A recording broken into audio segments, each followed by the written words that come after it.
Nasa na yung Kapitan Jerna ng tatrash talk, sabi ni tropa. Teka, baka kilala mo lang ako at lagi kang nanonood pero hindi ka pala nakapollow sa page. I-follow mo na yan. Isa lang. So ayon, nandito na tayo sa pang-682 araw ng isang game kada araw. Digma na! Pag-usapan natin yung sinabi ni Idol, nasa na daw yung Kapitan Jerna ng tatrash talk.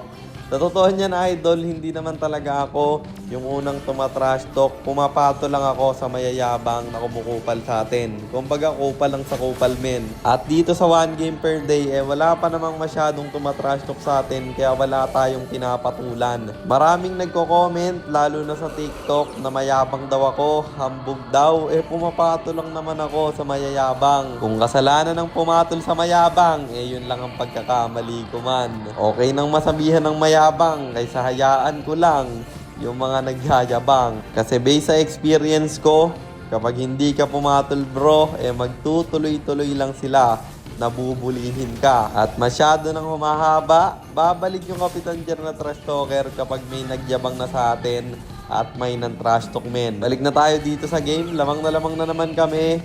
Medyo madali yung naging game na to pre. Kahit na naka-Aldous yung XP lane. Kasi kahit Aldous yung hero niya, meron siyang kwenta. Hindi kagaya ng ibang player na mag-Argus, mag-Sigilong, tapos magpapa-feed lang. At isa pa, nakadagdag na yung roamer nila ay Sun lang. Maraming nagsasabi na meta daw yan sa Indonesia, roamer Sun. Hindi ko maintindihan kung paano magiging meta yan. Kasi alam naman natin na scaling yung Sun. Bakit mo ilalagay sa roam yung scaling na hero?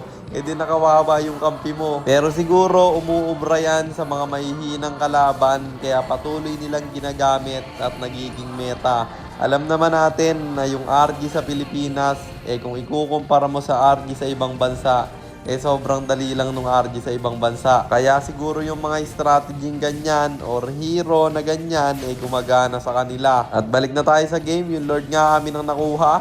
Sandito aking binigyan. Nahulaan ko kung alin yung tunay. Siyempre saan main yan. Sinalubong ng carry.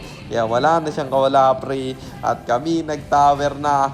Tinapos ang laban. Kaya panalo na naman tayo. And ang standing na natin ay 575. 107, 575 wins, and 107 losses. At para sa mga bago lang at hindi pa nakakaalam, ang ginagawa po nating content ay 1 game per day, trio, rank, game. At ang goal natin sa content natin na to ay mag 100 win streak bro. At yun lang, sana meron kayong natutunan. Kung meron man, pakishare lang. Then after nyo i-share, mag-comment na rin kayo ng pa-shoutout para ma-shoutout ko kayo sa mga next nating content. At i-comment nyo na rin ang inyong mga katanungan kasi baka malay mo sa next nating content, comment mo naman ng mapili ko.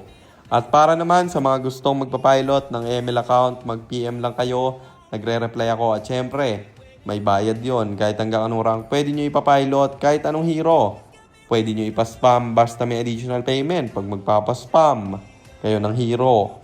At yun lang guys, sana nag-enjoy kayo sa content natin na to. At shoutout sa iyo, Jetty Noy, kay Giancarlo De Vera, kay Paulo Obrigoso Vargas, at kay Boss JM Suplito.